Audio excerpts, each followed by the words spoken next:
De l'eau et du javel. Tout ce dont a besoin cette coiffeuse pour désinfecter son matériel de travail. Une technique qui, appliquée d'une cliente à une autre, serait suffisante pour lutter contre le VIH-Sida et les autres pathologies du cuir chevelu. On trempe les peignes dans de l'eau et dans cette même eau, on met de l'eau de javel. Et après, on attend quelques heures et puis maintenant on lave. Dans un autre salon de coiffure, Dame Yapi essaie tant bien que mal de prendre soin du matériel de coiffure et d'esthétique. Avant même que la cliente n'arrive, je désinfecte déjà mes instruments et à sa présence même aussi je le fais.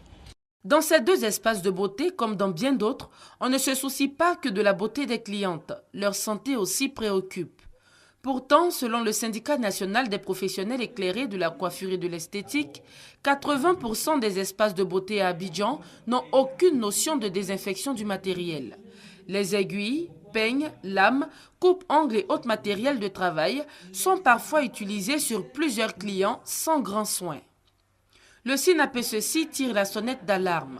Les techniques de désinfection du matériel de coiffure, les techniques de désinfection du matériel d'esthétique ne sont pas véritablement mises en exergue dans la formation sur l'État.